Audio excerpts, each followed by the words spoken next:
A ver, ¿en qué momento hay un mayor volumen sanguíneo a nivel pulmonar? ¿Cuándo creen que hay mayor sangre en el pulmón? ¿Cuando estamos inspirando? ¿Cuando estamos expirando? ¿Al inicio de la inspiración? ¿Al final de la expiración? Ya les decía que el pulmón tiene que ver con, digamos, la sangre tiene que ver con la gravedad y tiene que ver también con las presiones pleurales, ¿no? A ver, el pulmón en inspiración se supone que está más aireado, ¿no? Más grande, más distendido, digamos. Y en la expiración está más constreñido, más pequeño, con volúmenes más pequeños. Y ya les decía, las presiones pleurales son más positivas. Entonces, ¿cómo creen que está la sangre en un pulmón en expiración? Expiración, digo, cuando está pequeño. Probablemente no haya un buen flujo de sangre, ¿no? Y hay menos volumen sanguíneo. Pero cuando estamos en inspiración, tenemos una distensibilidad del pulmón. Ya les decía, la presión pleural se hace negativa, no se hace tan positiva como en la expiración, sino se hace negativa. Eso quiere decir que se puede todavía distender más. Y por efecto de la gravedad, obviamente va a haber más sangre. Entonces, normalmente en la inspiración hay más sangre, pero ¿es al inicio o al final? Si estamos al inicio, generalmente estamos recién saliendo de la expiración. O sea, estamos un pulmón pequeño y recién estamos iniciando la distensibilidad, ¿no? ¿En qué momento creen que hay más sangre? A ver. Por ejemplo, en el corazón. Cuando el corazón está en diástole, la sangre, ¿no? Cuando está en sístole, algo así es el pulmón, ¿no? Cuando está distendido, ¿qué pasa? Cuando está constreñido o en expiración. Obviamente cuando está expirado hay menos sangre, pues porque está más constreñido, los capilares están más cerrados. Cuando está distendido entra más sangre al pulmón, hay mayor volumen sanguíneo, pero ¿en qué parte obviamente está más distendido? ¿Al inicio de la inspiración o al final de la inspiración? Al final, pues, ¿no? Entonces esa es la respuesta. Al final de la inspiración, donde está más distendido la sangre, entra con mayor facilidad y hay mayor volumen pulmonar. Esto es para hablar de los músculos inspiratorios y músculos expiratorios. Ya les decía, el diafragma es el principal músculo inspiratorio, el que gasta energía, y también tiene que ver acá con los intercostales externos, los escalenos, que son los músculos del cuello, y el esternocleidomastoideo también, que son de zona del cuello. Lo que hacen estos músculos del cuello es elevar la caja torácica para hacerla más amplia, y lo que hace el diafragma al constreñirse o al contraerse, digo, es ampliar también el diámetro de arriba hacia abajo y también de anterior hacia posterior, ¿no? Entonces lo hace también más amplia la caja torácica, igual los intercostales externos. Acá una mnemotecnia: cuando es músculo inspiratorio es el intercostal externo, al revés. Y cuando es músculo expiratorio, que empieza con E, es el intercostal interno. Eso sí lo sabían, creo, ¿no? ¿No? Sí, esa mnemotecnia. Bueno, los músculos expiratorios, ya les decía, es un mecanismo pasivo en el cual intervienen y principalmente tienen que ver con los músculos del abdomen, de la pared abdominal, los rectos, los oblicuos del abdomen y también los que les decía, los intercostales internos, pero el proceso es pasivo. Acá vemos igual la inspiración, cómo se amplía la caja torácica, uno la ven más amplia, ¿no? Más ancha, más elevada. Eso tiene que ver con los músculos de la inspiración, y la expiración, la caja torácica pues se constriñe, se cierra. Miren cómo el diafragma, como se relaja, sube, y cuando el diafragma se contrae, más bien baja. Igualito para ver los músculos de la respiración: inspiración, diafragma, el principal; expiración, tiene que ver con el retroceso elástico, les decía, ¿no? Con el volver a su estado normal, y tiene que ver con los músculos abdominales. Acá es para ver los escalenos, ¿no? Para ver los esternocleidomastoideos, cómo elevan la clavícula, cómo elevan el esternón también, como para ampliar la caja torácica. ¿Cuál de los siguientes no es un músculo inspiratorio? A ver. El esternocleidomastoideo, ese eleva el esternón.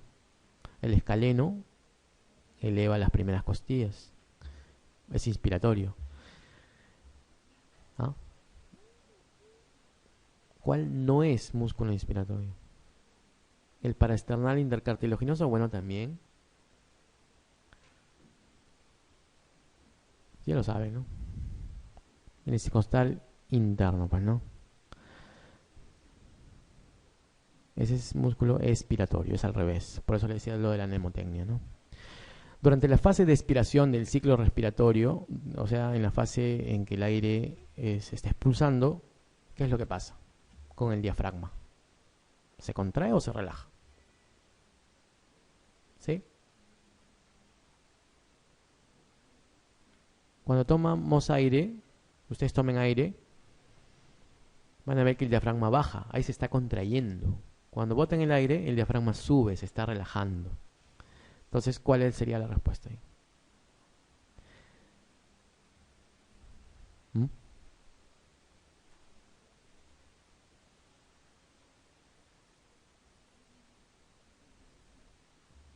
¿Mm? ¿Mm? ¿Mm? ¿Mm? ¿La E? ¿La D? ¿Todas son falsas? ¿Quién es? Ah, la respuesta.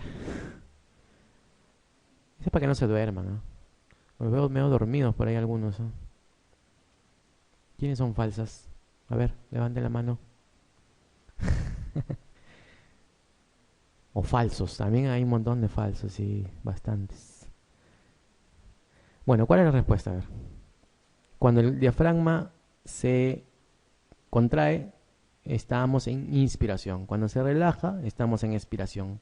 Expiración, ¿no? Y cuando se relaja, sube, asciende, ¿no? Entonces sería la respuesta, el diafragma se relaja y asciende. ¿Hay alguna aquí? No hay, ¿no? Esa sería la respuesta. La E. Muy bien. Ah, ¿quieren descansar un ratito o no? ¿O de largo? Ustedes digan, ¿no? A ver, los falsos, ¿qué dicen? ¿Quieren llamar a la falsa? Esto para que no se duerman, ¿no? No se lo tomen a mala. Bueno, sigamos a ver. Hipoventilación alveolar. Hipoventilación tiene que ver con que estamos ventilando poco, ¿no? Así es la fisiología, entender los términos nada más. Hipoventilación es ventilar poco. ¿Y dónde? En el alveolo. Entonces, ventilación alveolar permite reponer la sangre, la ventilación, digo la normal, ¿no? Y obviamente llevar oxígeno a los tejidos y eliminar el CO2. Y esto es el metabolismo normal celular que tenemos que tener. Pero cuando la ventilación alveolar es globalmente insuficiente o deficiente, esto se llama hipoventilación y obviamente la capacidad de aire no va a llegar a como debe ser. Sigamos. Esta es la fórmula de la ventilación alveolar. Esta es la ventilación de CO2, esta es la ventilación alveolar, la ventilación de CO2 y esta es la presión arterial de CO2. Miren esta relación, esta es la ventilación, la de abajo, el denominador, y el numerador es la ventilación de CO2 o la producción, perdón, de CO2 o ventilación de CO2. Cuando hay mayor ventilación, la presión arterial de CO2 va a bajar, porque si este número es mayor, este número de aquí va a ser menor. Cuando hay mayor producción de CO2, la presión arterial de CO2 también va a aumentar. Entonces hay que jugar con esto nada más. Esto es la ventilación. Cuando hay ventilación mayor, esto baja. La presión de CO2 baja. Esto, por ejemplo, es cuando hiperventilamos. Cuando nosotros empezamos a hiperventilar varias veces, obviamente vamos a barrer el CO2. De aquí sale eso. Cuando la hiperventilamos, la presión de CO2 va a bajar. Cuando hipoventilamos, es al revés, la presión de CO2 va a aumentar. Hipercapnia. Cuando hiperventilamos, hipocapnia. Cuando hipoventilamos, hipercapnia. Aumenta el CO2, la presión arterial de CO2. Cuando aumentamos la producción de CO2, obviamente la presión arterial de CO2 también aumenta. A ver, en sangre arterial, estamos hablando aquí, esta es la parte arterial, ¿no? Lo que mide el AGA. El AGA mide presión arterial de CO2 y de oxígeno. El AGA no mide ventilación, no mide producción de CO2.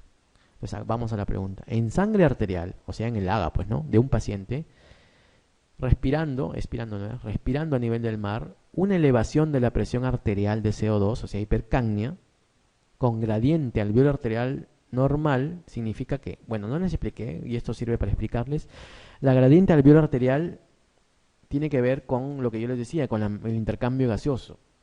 Es un valor de AGA también, del examen de gases, ¿no?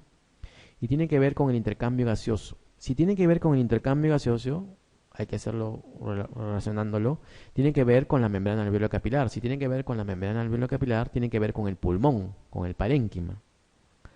Y si tiene que ver con el parénquima, digamos que cualquier alteración en el parénquima va a alterar esta gradiente alveolar arterial, ¿no? Entonces, si me están diciendo aquí que la gradiente alveolar arterial está normal, quiere decir que el problema no es pulmonar, sino extrapulmonar. A eso se refiere esto. Cuando hay gradiente alveolo arterial alterada, estamos hablando de un problema parenquimal, pulmonar, ya sea a nivel alveolar o a nivel arterial, ya sea a nivel de la ventilación o a nivel de la perfusión, que es lo mismo, ¿no? Pero si me están diciendo que la gradiente está normal, gradiente alveolar arterial normal, me está hablando de problemas extrapulmonares, extraparenquimatosos. Entonces, si yo tengo un paciente con hipercapnia y con un problema extrapulmonar, ¿en qué puedo pensar? A ver, vean las respuestas.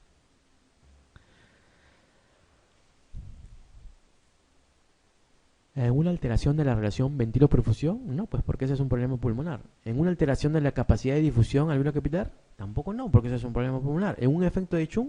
Tampoco no, porque el Chung tiene que ver con el alveolo pulmonar. ¿En una respiración hiperbárica, con aumento de la presión barométrica, dice ahí, ¿no? Cuando tenemos una respiración, digamos, con aumento de la presión barométrica, no tiene nada que ver con el CO2. ¿Qué estamos pensando? En una hipoventilación. Ya les decía, todo aumento de CO2 a nivel arterial tiene que ver con hipoventilación. Y esto sale de esta fórmula, pues, ¿no? Si hipoventilamos aquí, si esto es menor, esto de acá aumenta, ¿no? Entonces, toda hipercapnia tiene que ver con hipoventilación. Y más, se denomina más, digamos, alveolar, si es que tiene que ver también con gradiente alveolo arterial normal, ¿no? Entonces la hipoventilación alveolar tiene que ver con aumento de la presión de CO2, pero con una gradiente alveolar arterial normal. Normalmente la hipoventilación alveolar se ve en problemas extraparenquimatosos, como les decía, y generalmente esos están relacionados o con la caja torácica o con la unidad neuromuscular que tiene que ver con el pulmón. Enfermedades que alteran esta unidad neuromuscular, ¿no? Esos son los que producen hipoventilación alveolar.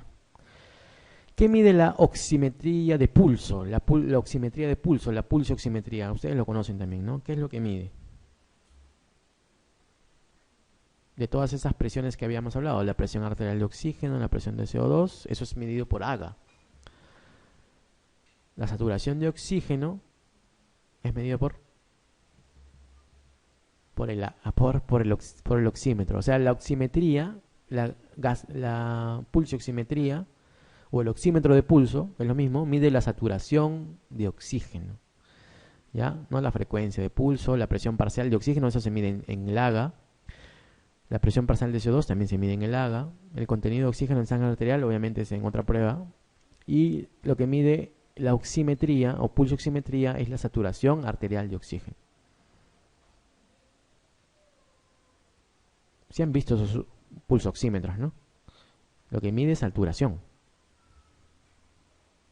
No mide presión arterial de CO2 ni de oxígeno. Ay, listo, una pregunta, a ver, como para amenizar la noche.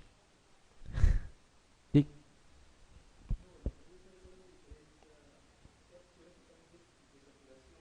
¿Sí? ¿Sí? ¿Qué significa cada uno de ellos? Ya, sí. A ver, creo que acá tenemos más adelante un gráfico. A ver, espérate un ratito. Bueno, no vean la respuesta, no vean. No sean sapos, ¿ah? Acá. Aquí está. Curva de disociación de hemoglobina. Aquí, miren, saturación de hemoglobina, o sea, saturación de oxígeno en la hemoglobina, es esto de aquí, y esa es la presión arterial de oxígeno, esa que está aquí. O sea, el oxígeno se transporta a nivel de la sangre cuando se sube a la hemoglobina o cuando se une a la hemoglobina. Entonces, así es transportado el oxígeno a nivel de la sangre con la hemoglobina, con esta proteína que es la hemoglobina. Entonces, este oxígeno transportado en la hemoglobina, digamos que es el que difunde y el que se va hacia los tejidos. Y cuando el tejido requiere oxígeno, esta hemoglobina suelta el oxígeno, ¿no? Que es llevado como un carrito, digamos, que llevas oxígeno ahí y lo sueltas cuando estás en la parte de los tejidos, ¿no? Entonces, esta presión de oxígeno que se mide en la arteria, claro, tiene relación con la saturación de hemoglobina por esta curva de aquí. La curva normal es esta de aquí, la negrita. O sea, por ejemplo, cuando tenemos una presión de oxígeno de 90, digamos acá, tenemos también una saturación más o menos de 90. Ahí están bien relacionados, casi iguales, digamos, ¿no? Pero mira, si vamos viendo esta curva de disociación, se llama de hemoglobina, o sea, cuando la hemoglobina suelta el oxígeno, si vamos viendo bien, cuando vamos por aquí, por ejemplo, a una presión de oxígeno de 60, la saturación empieza un poco a bajar, ya no es igual como acá arriba, sino ya empieza a bajar a 80, 70. Pero miren aquí, ¿qué pasa cuando la presión de oxígeno baja a menos de 40? Miren cómo cae rápidamente la saturación de oxígeno. Oh, ¿no?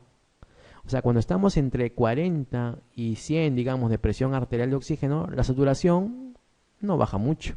Está por ahí también. Pero miren qué pasa cuando la presión arterial de oxígeno baja a menos de 40, en la arteria, digo, ¿no? Cómo la saturación empieza a caer rápidamente, miren. Estamos acá en, digamos, 30 aquí, y miren cómo estamos ya en la saturación. Estamos casi en 40. Estamos acá en 20 y ya bajamos a menos de 20 incluso, ¿no? Entonces, esto es importante porque ustedes saben que con una saturación menos de 80 o menos de 90, que es lo ideal, pero menos de 80 obviamente ya estamos pues muy mal, ¿no? Entonces, cuando tenemos una presión arterial de oxígeno menos de 40, la saturación cae demasiado ya. Y eso ya va contra la vida, en realidad, contra lo que es la vida, ¿no? Contra el oxígeno en los tejidos. Entonces, la relación de saturación de hemoglobina tiene que ver con el transporte de oxígeno a los tejidos y tiene que ver con esta curva de disociación. Esa es la relación que hay. Entonces, la oximetría mide la saturación nada más. No te mide esta PO2. Entonces, de repente podemos estar con saturación, miren, de 80, pero ya estamos con una PO2 de 60. Y ya no está bien estar con una PO2 de 60, obviamente, ¿no? Porque si ya llegamos a 40, ya estamos aquí, ya vamos a bajar rápidamente la saturación y obviamente que el paciente esté en problemas.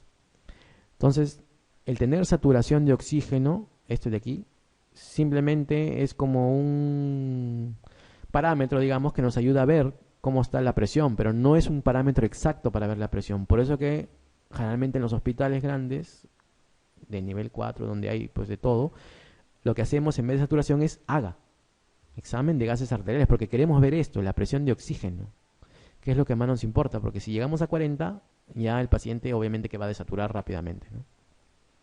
Ahora, el AGA no solo importa por la presión de oxígeno, también importa por la presión de CO2. Por eso el AGA es más importante que la oximetría, porque mide PO2 y PCO2. Entonces la PCO2, ya les decía, aumenta en las hipercapnias aumenta en las hipoventilaciones y disminuye en las hiperventilaciones. Entonces es importante saber lo del CO2 porque el CO2 también produce narcosis cuando está muy concentrado. Cuando hay hipercapnia muy marcada, eso produce narcosis por CO2. Es como un coma por CO2. Y el paciente se duerme, se obnubila y llega al coma por CO2 nada más. Y eso no lo vamos a medir con una oximetría. Entonces por eso es más importante la presión de oxígeno y la presión de CO2 que se mide en AGA, a diferencia de la oximetría que solo nos da una cierta relación de cómo está la hemoglobina y el oxígeno, ¿no? ¿Sí? Uy, ¿ahora dónde nos quedamos? En la 10, no sé cuánto, 17 creo. 20. A la 20. Listo, entonces aquí, ¿qué mide la pulsioximetría? La saturación de oxígeno. No mide ninguna de las presiones, mire, ni la D, ni la B, menos la frecuencia de pulso arterial que no se usa, y el contenido de oxígeno tampoco, ¿no? Que eso se mide cuando sacamos sangre con AGA. Eso es la insuficiencia respiratoria. Hay insuficiencias respiratorias hipoxémicas y hipercápnicas y mixtas. El diagnóstico es básicamente por AGA, por gasometría. Mira, aquí ya no entra la oximetría, por ejemplo. El diagnóstico aquí es por examen de gases arteriales, por AGA. ¿Cómo lo clasificamos? En hipoxémica, cuando la presión arterial de oxígeno es menos de 60 y la presión de CO2 es normal.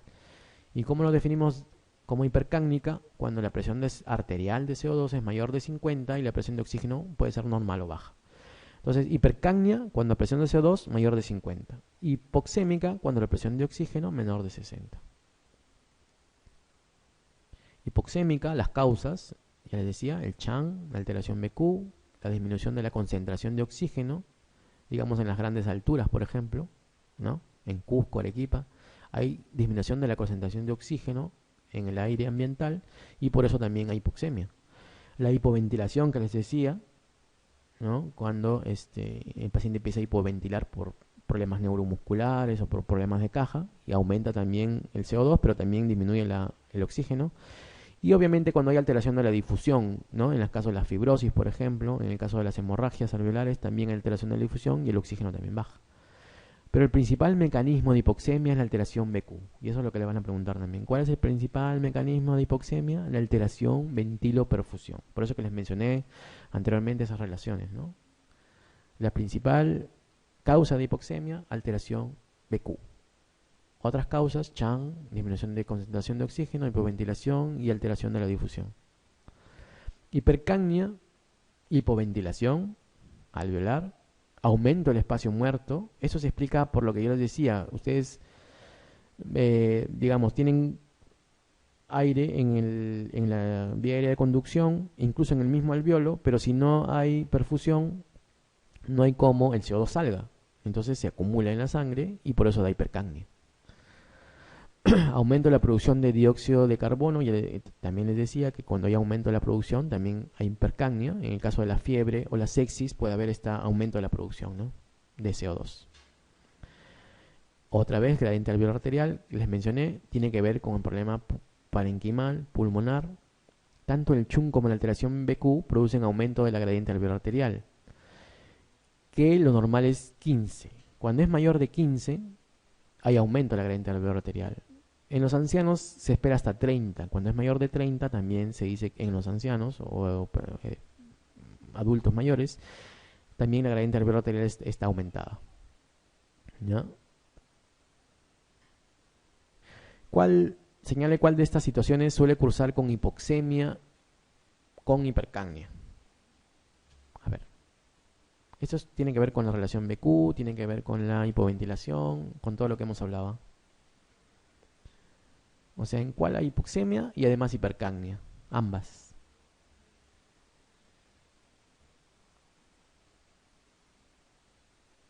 Esto hay que razonarlo. Por ejemplo, veamos la neumonía. ¿Qué pasa con la neumonía? Hay un componente de pus, digamos, en el alveolo. Hay un problema de ventilación, ¿no?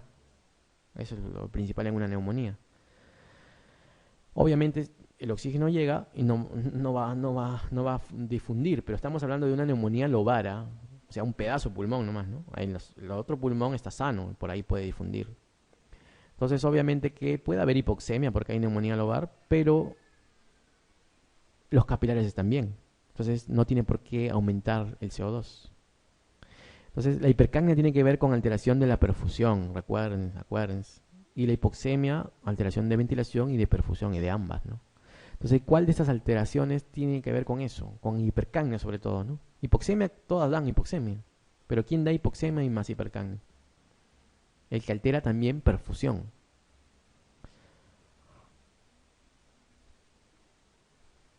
Esta pregunta es capciosa también. Sí, porque ya la veo a la doctora riéndose. Ella, ¿sí o no? Esta capciosa, así ponen las preguntas. Pero si ustedes tienen la teoría clara, pueden defenderse. A ver. Hablábamos de hipoventilación alveolar cuando hay problema extraparenquimatoso, cuando hay problema neuromuscular o de caja torácica. En hipoventilación alveolar, ¿se acuerdan? Había hipercapnia y también hipoxemia. ¿Alguna de estas tiene eso? Por ahí creo que hay, ¿no? Otra cosa, cuando hay alteración de la perfusión, en un tromboembolismo, por ejemplo, también no hay cómo salga el CO2. Puede haber hipercapnia y también hipoxemia. Pero aquí hay una más que otra, que es la respuesta. Edema pulmonar no, porque tiene que ver con alveolo, ¿no? O sea, todo lo que tenga que ver con alveolo da hipoxemia, pero no da hipercapnia. Muy rara vez, ¿no? O sea, edema pulmonar no tiene que ver, neumonía tampoco, por lo que le expliqué. Metástasis pulmonares, bueno, eso están en el intersticio, en el alveolo, más o menos. Crisis de miastemia, ¿qué les parece? Es un problema neuromuscular, ¿no? De hipoventilación, en algunos casos. Tromboembolismo pulmonar es un problema de perfusión. Tiene que ver con que el CO2 no salga, no se difunda, porque está atrapado ahí, está construido el capilar y no puede salir. No hay cómo se llega al alveolo, digo, ¿no? Pero ¿sabe cuál es la respuesta aquí? La B. ¿Por qué? El tromboembolismo pulmonar sí puede dar hipercapnia, pero cuando es un tromboembolismo pulmonar masivo. Todos los capilares de todo el pulmón no dejan salir el CO2. Porque si es un tromboembolismo pulmonar pequeñito, de una sola región, el CO2 es mosca y se va por otro lado. Y por ahí sale. Y no da hipercapnia. El CO2 difunde 20 veces más que el oxígeno. Por eso digo que es mosca, ¿no? Es más rápido en difundir. En cambio, cuando hay un problema neuromuscular, obviamente el paciente va a hipoventilar porque tiene un problema muscular de la caja de los músculos, entonces no va a ventilar bien, el diafragma probablemente no funcione bien, los intercostales no funcionen bien y el paciente empieza a hipoventilar. Él decía que si hipoventila, el CO2 se va reteniendo. Y obviamente va a haber hipoxemia porque si está hipoventilando no mueve aire. Si no mueve aire no entra oxígeno tampoco, pues, ¿no? Esa es la respuesta, ¿no? Miren cómo la fisiología es así de lógica, ¿no? Sí la van entendiendo, ¿no? Sí, algunos dicen sí, otros dicen... Bueno, a ver, un individuo que reside largo tiempo en altura, en Cusco, Arequipa, presentará uno de los siguientes hallazgos. A ver. Es una persona que vive en altura, mucho tiempo, seguramente se ha adaptado, ¿no? ¿Qué pasa en la altura? Hay menos concentración de oxígeno, menos FiO2 de oxígeno. Si hay menos FiO2 de oxígeno, hay menos presión de oxígeno, arterial de oxígeno, porque si hay menos concentración, también entra menos oxígeno. Y en la sangre hay menos presión arterial de oxígeno. Entonces hay hipoxemia, ¿no? ¿Qué pasa cuando hay hipoxemia en una persona que no es de altura? O sea que yo, por ejemplo, me voy a Cusco o a Huaraz, mejor que es más alto. Y obviamente hay menos presión de oxígeno, yo tengo menos oxígeno. ¿Qué voy a hacer? Voy a hiperventilar primero. Porque me falta aire, pues no quiero que entre más oxígeno, pero no hay pues oxígeno, ¿qué voy a hacer, no? Entonces empiezo a hiperventilar para ver si me entra más, ¿no? Ese es un mecanismo de adaptación agudo, la hiperventilación. Pero también cuando hago esto empiezo a botar CO2, ¿no? Empiezo a botar CO2 también. Bueno, es un mecanismo de adaptación agudo. Pero acá nos están preguntando por un mecanismo de más largo tiempo. ¿Qué pasa cuando empiezo a botar CO2? A barrer, digo, CO2 crónicamente. O sea, agudamente, pero que se me va haciendo largo en el tiempo, ¿no? Por hiperventilar. Produzco una alcalosis respiratoria, no acidosis, ¿eh? Acidosis es cuando retengo CO2. Entonces, cuando empiezo a hiperventilar, boto CO2 y empiezo a tener una alcalosis respiratoria. Entonces, ¿qué pasa si esta alcalosis respiratoria se va haciendo cada vez más crónica? ¿Cómo compensa el riñón? ¿Se acuerdan? ¿Mm? Porque ahí está la respuesta.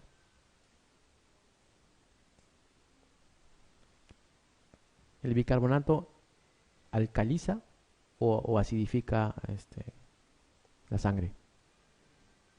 Alcaliza, ¿no? Entonces, si yo tengo más bicarbonato en la sangre y tengo una alcalosis respiratoria por la altura, está peor. Tengo alcalosis respiratoria y metabólica a la vez. Entonces, ¿qué tengo que hacer más bien? Eliminar bicarbonato. ¿Para qué? Para más bien acidificarme, ¿no? Entonces, eso es lo que se hace en un paciente de gran altura que vive más o menos un cierto tiempo, ¿no? empieza a aumentar bicarbonato, pero urinario, o sea, eliminar bicarbonato. Por eso esa es la respuesta, ¿no? Hipercapnia no, porque obviamente más bien hipocapnia más bien, porque empieza a hiperventilar, ¿no? Entonces empieza a barrer CO2. Y hipoventilación no, porque es hiperventilación lo que hace más bien. Acidosis respiratoria tampoco no, porque no empieza a retener CO2, más bien lo elimina. Disminución de la capacidad de transporte de oxígeno. Bueno, no tiene que ver mucho la capacidad de transporte de oxígeno. El transporte de oxígeno tiene que ver con la hemoglobina y con la sangre y con la perfusión. Más bien en altura hay policitemia con el tiempo, ¿no? El hematocrito empieza a aumentar. Entonces, más bien, esa capacidad más bien podría aumentar. No tiene nada que ver ahí, ¿no? Por eso que la respuesta es, la lógica es la respuesta D. A ver, esto es para ver lo que es la parte de el control nervioso, digamos, de la respiración o de los pulmones, ¿no? O de la ventilación. Entonces, acá están los sistemas de control. Ya les decía, tienen que ver con los centros de control a nivel nervioso, a nivel del encéfalo y también a nivel del bulbo y la protuberancia. Y tenemos que hablar también acerca de los receptores, ¿no? Que hay de tres tipos a nivel pulmonar. En este caso están los de estiramiento, los de irritación de las vías aéreas, los del intersticio y sobre todo los quimiorreceptores, que son de dos tipos, centrales y periféricos. Los centrales, ya les había dicho, tienen que ver con cambios en la presión arterial de CO2 y los periféricos que tienen que ver con cambios con la presión arterial de oxígeno. Los periféricos se ubican a nivel aórtico o a nivel de la carótida, ¿no? A nivel de estos dos grandes vasos. Y los centrales obviamente están cerca al bulbo, cerca a la protuberancia. A nivel de la protuberancia y bulbo están los dos centros de control, el agniústico y el neumotáxico, ¿no? Que son centros respiratorios de control. A nivel central, por ejemplo, acá vemos un corte a nivel central, acá vemos el líquido cefalorraquídeo, el cráneo, la calota del cráneo y el líquido extracelular a nivel del cerebro, ¿no? Entonces acá es para ver cómo los quimiorreceptores centrales se regulan a través del CO2, como les decía yo, ¿no? Con el aumento o disminución de CO2. Por ejemplo aquí vemos el CO2 que está en la arteria o en el capilar y que, como les decía, que difunde rápidamente a diferencia de los hidrogeniones. ¿Qué pasa cuando aumenta? Empieza a difundir rápidamente a nivel del líquido cefalorraquídeo, a nivel del líquido extracelular, y este CO2, cuando se une al agua, se convierte en bicarbonato más hidrogenión. Y este hidrogenión es el que aumenta cuando hay aumento de CO2. Entonces, cuando hay un aumento de hidrogeniones, como ustedes saben, también hay una disminución de pH. Y eso es lo que estimula al final y a la larga la ventilación, ¿no? Cuando hay hipercapnia a nivel de la sangre arterial, obviamente ya les decía, también hay un aumento de hidrogeniones y esto a nivel central estimula la ventilación. Respecto a las preguntas, respecto a los quimiorreceptores, ¿es falso qué? A ver. Por ejemplo, los quimiorreceptores centrales detectan cambios en el pH del líquido cefalorraquídeo. Justamente la gráfica anterior. Tienen que ver con el CO2, tienen que ver con hidrogeniones, acá no entra el oxígeno, y tienen que ver con cambios en el pH, obviamente, en el líquido cefalorraquídeo, ¿no? ¿Es cierto? A ver, entonces los quimiorreceptores centrales detectan cambios en el pH del líquido cefalorraquídeo. Es cierto, me están preguntando la falsa. La hipercapnia, o sea, el aumento de CO2 a nivel arterial, es el estímulo más importante para los quimiorreceptores centrales. Es cierto. Para los quimiorreceptores periféricos, el estímulo más importante es la hipoxemia o la presión arterial de oxígeno. Es cierto. La acidosis metabólica se compensa mediante la hipoventilación. ¿Qué les parece? Bueno, dejémoslo ahí. Ante una hipoxemia con una acidosis respiratoria grave, pH menor de 7.25, no es conveniente corregir la acidosis, pues elimina el estímulo respiratorio. ¿Han escuchado eso? Creo que sí, ¿no? La mayoría de médicos hemos escuchado que cuando tenemos un paciente con hipercapnia crónica, si le ponemos mucho oxígeno, les quitamos el estímulo respiratorio. ¿Han escuchado eso, no? ¿Sí escucharon? Sí. Bueno, algo tiene que ver con esta clave que es la E, ¿no? Entonces, a ver, veamos la C. ¿La acidosis metabólica se compensa mediante la hipoventilación o mediante la hiperventilación? Cuando hay acidosis metabólica, tenemos más hidrogeniones. ¿Qué pasa cuando nosotros hipoventilamos? Aumentamos el CO2 en arteria, ¿no? En sangre arterial. Entonces, este CO2 aumentado, esta hipercapnia aumentada, ¿qué produce? Acidosis respiratoria.